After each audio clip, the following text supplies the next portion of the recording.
Hello guys, ఇదేంటి cinema రివ్యూలు అని చెప్పేసి అప్డేట్ అని చెప్పేసి వ్లాగ్ అంటున్నాడు, దేవరా అంటున్నాడు, డెహ్రాడూన్ అంటున్నాడు అనుకోకండి. చెప్తా, నేను డెహ్రాడూన్కి ట్రావెల్ చేస్తున్నాను. ఎందుకు ట్రావెల్ చేస్తున్నాను? దేవరా అక్కడ చూడడానికి. వ్లాగ్ అని చెప్పేసి కిచెన్ టూర్ వేస్తున్నాను అనుకుంటున్నారా? లేదు, వంట చేసుకొని తినేసి కొంచెం రెడీ అయ్యి వెళ్దాం. సో అందుకని చిన్న టైం ల్యాప్స్ అనమాట.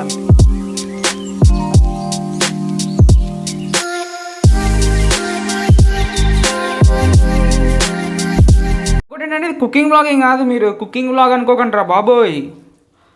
జస్ట్ 2 నిమిషాలు, 1 నిమిషం వీడియో వేద్దాం అనుకుంటున్నాను అంతే. ఏం తింటున్నా, ఏం చేస్తున్నా అని చెప్పేసి. వ్లాగ్ అంటే కొంచెం సాగదీయాలి కదా మరి, లేకపోతే వ్లాగ్ ఎలా అవుతుంది? సో ఐఎమ్ డన్ కుకింగ్ అనమాట.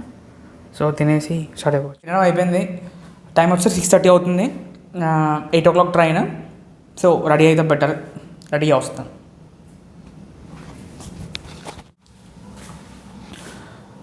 I'm ready. వీడియో స్టార్టింగ్లో చెప్పాను కదా మీకు, చెప్తాను. నేను కొన్ని విషయాలు చెప్పాలి. అసలు నేను డెహ్రాడూన్లో దేవరా ఎందుకు చూడాలి అంటే, డీడీ మ్యాచ్ అయింది, ఈడ వెళ్ళిపోతున్నా డెహ్రాడూన్, లేకపోతే ఏదో వ్లాగ్ కోసం చేస్తున్నాడు ఇదంతా అనుకోకండి. నేను ఉన్న ఏరియాలో దేవరా తెలుగు షోస్ లేవు.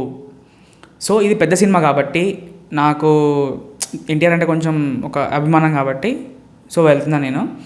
ఇక్కడ నుంచి Dehradun 280 kilometers, 7 hours journey. So train tickets up and down book చేశాను. అక్కడ థియేటర్లో కూడా టికెట్స్ బుక్ చేశాను. సో చాలా ఇంకా కొన్ని జరిగాయి, మీతో షేర్ చేసుకుంటాను. ప్రస్తుతానికి మనం ఇక్కడ నుంచి స్టార్ట్ అయిపోదాం. అండ్ నాకు ఇంకొంచెం ఎగ్జైటింగ్గా విషయం ఏంటంటే, ఒకటి ఎన్టీఆర్ సినిమా, కొరటాల శివ ఇదంతా ఉంది. బట్ అక్కడ డెహ్రాడూన్లో మన తెలుగు వాళ్ళు, వాళ్ళ వైబ్ ఎలా ఉంటుంది, అసలు వాళ్ళు కథ ఎలా ఉంటుంది, ఇప్పుడు మన సుదర్శన్ 35mmలో సీన్ ఎలా ఉంటుంది ఇప్పుడు, లేకపోతే వైజాగ్ సంగం చరిత్రలో ఎలా ఉంటుంది కథ. సో అలా ఏమైనా ఉంటుందా అంటే అలా ఉండదు, బట్ ఆ లోపల ఆ వైబ్ అనేది అలానే ఉంటుంది. సో అది నేను ఎక్స్పీరియన్స్ చేయడానికి ఎగ్జైటింగ్ ఉన్నా ఇప్పుడు నేను. సో చూద్దాం ఏమవుతుందో. సో మనం ఇక్కడ నుంచి ఇప్పుడు బయలుదేరదాం. టైం అవుతుంది. మంచి మంచి మూమెంట్స్ క్యాప్చర్ చేయడానికి ట్రై చేస్తాను నేను. ఆ వైబ్ని క్యాప్చర్ చేస్తాను. సో వీడియో మొత్తం ఎండ్ వరకు చూడండి. ఇది నేను ఉండే ఏరియా రైల్వే స్టేషన్. నేను ఉండే ఏరియా లాల్కువా. ఇది కూడా ఉత్తరాఖండే, కానీ బార్డర్లో ఉంటుంది, యూపీకి ఉత్తరాఖండ్ బార్డర్లో. అండ్ ఇక్కడ నుంచి వెళ్ళి దెహ్రాదూన్ 6 hours. సో నేను నైట్ అంతా ట్రావెల్ చేసి దెహ్రాదూన్ మార్నింగ్ రీచ్ అయిపోయాను. రీచ్ అయ్యేసరికి 6:30 అయింది. అక్కడ చాలాసేపు వెయిట్ చేయాల్సి వచ్చింది, ఎందుకంటే నా షో ఏమో 10 o'clockకి, నేను వచ్చింది 6:30కి. సో ఇక్కడ టుక్ పట్టుకున్నాను, అంటే ఆటో. వీళ్ళేమో టుక్ అంటారు ఇక్కడ. సో దీనికి ఇక్కడ నెంబర్స్ ఉంటాయి అన్నమాట. మనకి బస్కి నెంబర్లు ఉన్నట్టు దీనికి నెంబర్స్ ఉంటాయి. ఏదో కొత్త విషయం తెలుస్తూ ఉంటుంది.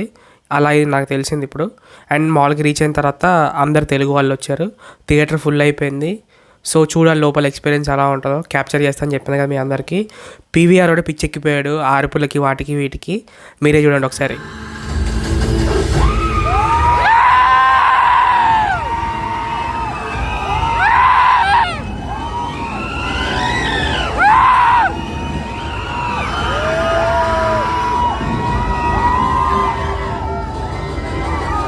అది మా వాళ్ళు చేసిన హడావిడి. అండ్ నా ఛానల్ రివ్యూ చెక్ చేయండి ఒకసారి మీరు. నేనైతే 2 షోలు చూశాను పీవీఆర్లోనే. సేమ్ రియాక్షన్స్, పిచ్చిగా అరవడము. ఫుల్ ఎంజాయ్ చేశారు మన వాళ్ళు అయితే. నేను కూడా ఫుల్ ఎంజాయ్ చేశాను. ఆ తర్వాత మళ్ళీ రిటర్న్ అయిపోయాను. స్టేషన్కి వచ్చిన తర్వాత ఫుల్ వర్షం, మరి ఇంకా బయటికి వెళ్ళడానికి ఎటు లేదు. ఓన్లీ దేవరా చూడడానికి వచ్చాను నేనైతే. చూశాను, మళ్ళీ రిటర్న్ అయిపోతున్నాను. సో నేనైతే బాగానే ఎంజాయ్ చేశాను సినిమాని.